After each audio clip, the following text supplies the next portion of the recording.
Hello welcome back to our YouTube channel which is success with Saurabh. एक बार फिर से आप सबों का स्वागत है आपके अपने चैनल सक्सेस विद सौरभ पे। आई होप आप सब बहुत अच्छे होंगे। जैसा आप सब जानते हैं, लास्ट क्लास में हमने क्लास 6 के हिस्ट्री के चैप्टर नंबर 7 को लगभग आधा पढ़ लिया था। आधा बचा भाग आज पढ़ेंगे और एक एक पॉइंट को समझते हुए चैप्टर को फिनिश करने का प्रयास करेंगे। तो चलिए बिना किसी देरी के आज के हम अपने फर्स्ट टॉपिक पे चलते हैं। जैसा आप सब देख पा रहे हैं, आज का हमारा फर्स्ट टॉपिक है वह है नजराना।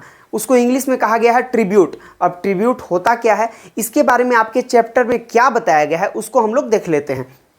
यहाँ लिखा गया, जहाँ कर नियमित ढंग से इकट्ठे किए जाते थे वहीं नजराना अनियमित रूप से जब भी संभव हो इकट्ठा किया जाता था।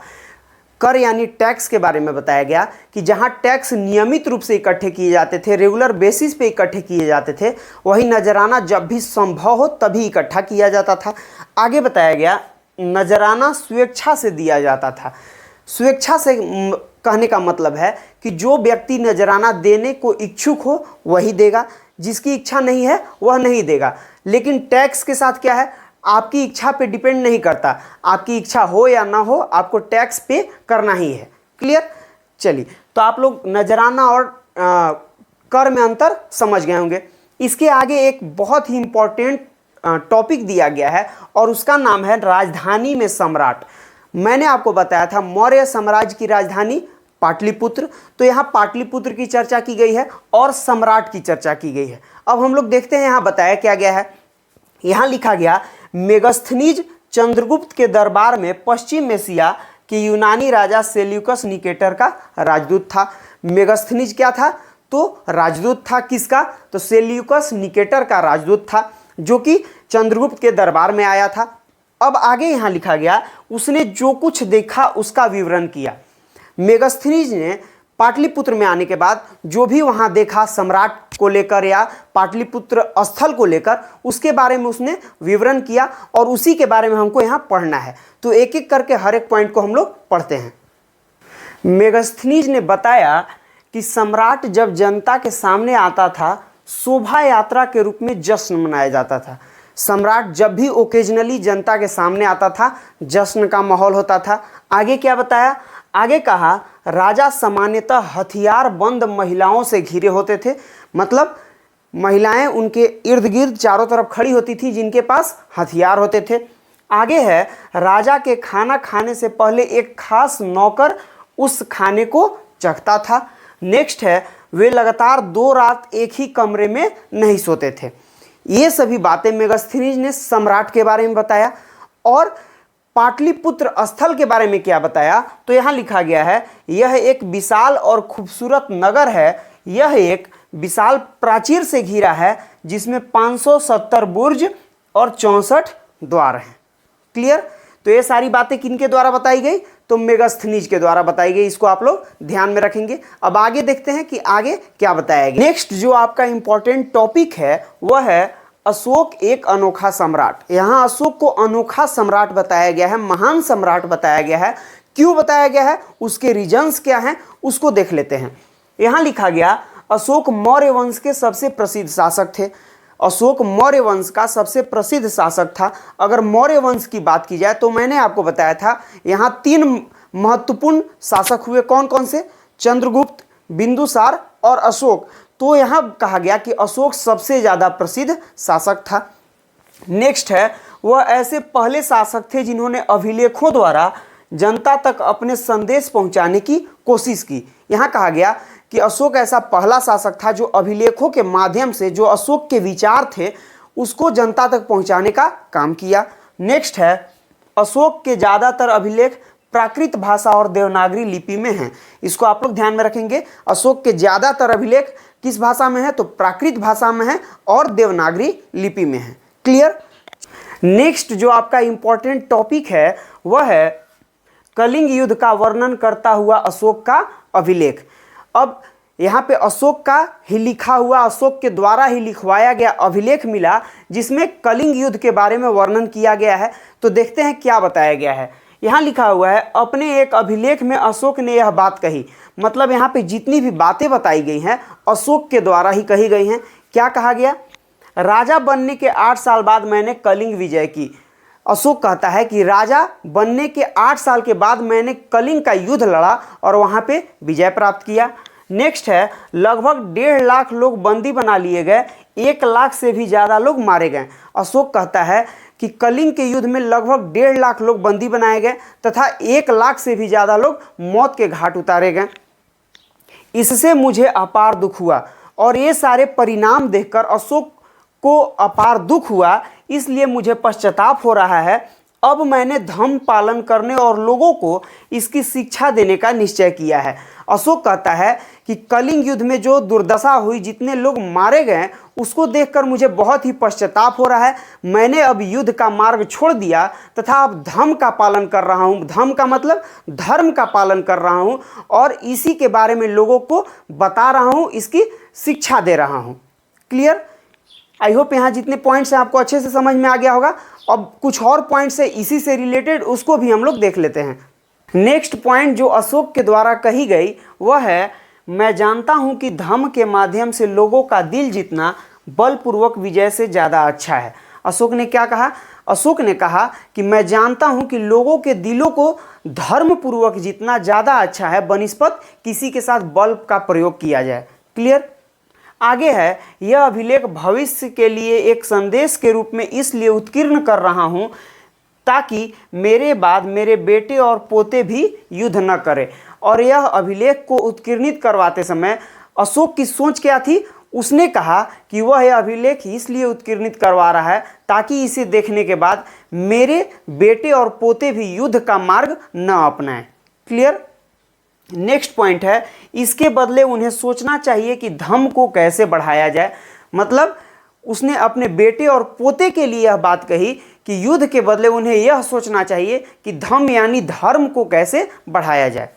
एक चीज़ मैंने यहाँ पे स्टार मार्क करके लिखा हुआ है, वह क्या है? धम्म संस्कृत शब्द धर्म का प्राकृत रूप है, जिसको मैंने पहले भी आपको बता दिया है, लेकिन इंपॉर्टेंट पॉइंट था इसलिए यहाँ पे लिख दिया कि धम्म जो है वह संस्कृत शब्द धर्म का प्राकृत रूप है। क्लियर? चलिए, तो यह जो कलिंग युद्ध का वर्णन किया था उसमें इतना ही पॉइंट्स है। अब नेक्स्ट टॉपिक देखते हैं कि उसमें क्या कहा गया है। नेक्स्ट जो आपका इंपॉर्टेंट पॉइंट है उसको मैंने नोट करके लिखा हुआ है, वह क्या है? कलिंग तटवर्ती उड़ीसा का प्राचीन नाम है। जिस कलिंग युद्ध के बारे में हम बात कर रहे हैं वह कलिंग उड़ीसा का प्राचीन नाम है। क्लियर?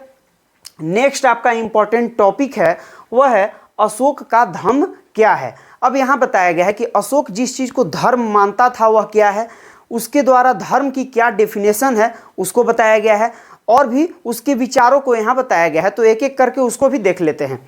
यहाँ लिखा गया, अशोक के धर्म में किसी देवता की पूजा अथवा किसी कर्म कांड को करने की आवश्यकता नहीं थी। अशोक कहता है कि धर्म यह नहीं है कि आप किसी देवी देवता की पूजा कर रहे हैं या कर्मकांड कर रहे हैं या नहीं, वह इसको धर्म नहीं मानता था। और क्या कहता था?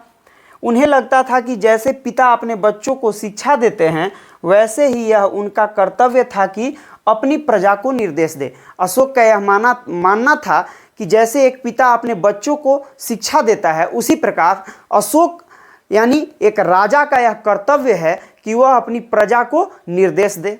क्लियर? नेक्स्ट है, अशोक बुद्ध के उपदेशों से भी प्रेरित थे। अशोक बुद्ध के उपदेश, बुद्ध के विचार से भी प्रेरित था। अशोक धम्म महामात नाम के अधिकारियों की नियुक्ति की। किसका? तो अशोक धम्म महामात नाम के अधिकारियों की व्यवस्था की। और उनका काम क्या था? तो उनका काम था जगह जगह जाकर धम्म की शिक्षा देना। धम्म महामात्य नाम के जो अधिकारी थे उनका काम क्या था? तो उनका काम था जगह जगह पे जाकर धम्म की शिक्षा देना। इसको आप लोग ध्यान में रखेंगे, यहाँ से क्वेश्चन डायरेक्ट आ सकता है। क्लियर? नेक्स्ट है, अशोक ने धर्म के प्रसार के लिए सीरिया, मिस्र, ग्रीस तथा श्रीलंका में दूत भेजे। अशोक ने धर्म के प्रचार के लिए कहाँ कहाँ दूत भेजा? तो सीरिया, मिस्र, ग्रीस और श्रीलंका। क्लियर?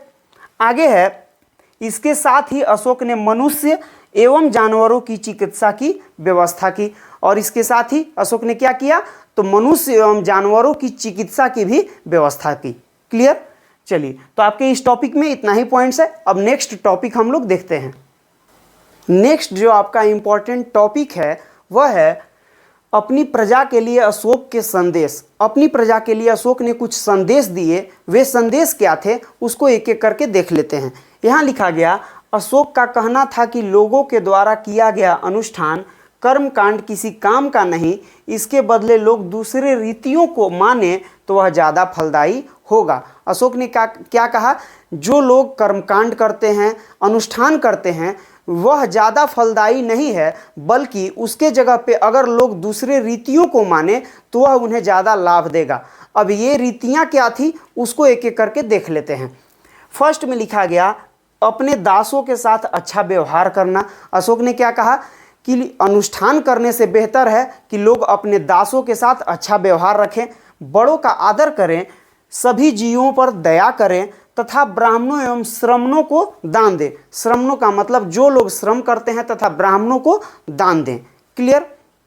नेक्स्ट है, अपनी धर्म की प्रशंसा या दूसरे के धर्म की निंदा करना, दोनों ही बातें गलत हैं। और अशोक ने क्या कहा, तो उसने कहा कि अपने धर्म की प्रशंसा करना तथा दूसरे के धर्म की निंदा करना, दोनों बातें गलत हैं। क्लियर। इस टॉपिक में आपका इतने ही पॉइंट्स हैं। अब नेक्स्ट टॉपिक की ओर हम लोग चलते हैं। नेक्स्ट जो आपका इंपॉर्टेंट पॉइंट है उसको मैंने नोट करके लिखा हुआ है। यहाँ लिखा गया है, आधुनिक भारत की ज़्यादातर लिपियाँ पिछले सैकड़ों वर्षों से ब्राह्मी लिपि से उत्पन्न हुई हैं। इसको आप लोग ध्यान में रखेंगे, यहाँ से डायरेक्ट क्वेश्चन बनेगा। क्वेश्चन क्या बनेगा कि आधुनिक भारत की अधिकतर लिपियाँ किस लिपि से उत्पन्न हुई है, तो आप लोग आंसर करेंगे ब्राह्मी लिपि से। क्लियर। चलिए, इसके बाद आपके चैप्टर का अंतिम इंपॉर्टेंट टॉपिक है, उसका नाम दिया गया है अन्यत्र। आप सब जानते हैं, मैंने पहले भी बताया है कि आपके हर चैप्टर के अंत में अन्यत्र दिया गया है, और अन्यत्र में बताया गया है कि हम जिस समय अपने उपमहाद्वीप की चर्चा करते हैं, बात करते हैं, उसी समय उसी कालखंड में दुनिया के अन्य क्षेत्रों में कौन सी घटनाएं घटित हो रही थी, उसी के बारे में आपके अन्यत्र में चर्चा किया गया है। तो देखते हैं इस चैप्टर के अन्यत्र में किस स्थान की चर्चा की गई है। यहाँ लिखा गया, लगभग 2400 साल पहले चीन के सम्राटों ने चीन के दीवार का निर्माण शुरू किया। मतलब यहाँ चीन के बारे में बताया गया है और कहा गया कि आज से लगभग 2400 साल पहले चीन के सम्राटों ने चीन के दीवार का निर्माण शुरू करवाया था। क्लियर। नेक्स्ट है, यह दीवार लगभग 6400 किलोमीटर लंबी है। और चीन की दीवार कितनी लंबी है, तो लगभग 6400 किलोमीटर लंबी है। इसकी ऊपरी सतह सड़क जैसी है। क्लियर। और अंतिम पॉइंट है आपका, हर 100-200 मीटर की दूरी पर इस पर निगरानी के लिए बुर्ज बने हुए हैं, जहां पे पहरेदार पहरा देते रहते हैं। क्लियर। चलिए, तो यहाँ पे आपका यह चैप्टर समाप्त हुआ। मैंने हर एक पॉइंट की चर्चा की जहां से आपके क्वेश्चन बन सकते हैं आपके एग्जाम पॉइंट ऑफ व्यू से। एक भी पॉइंट मैंने नहीं छोड़ा है।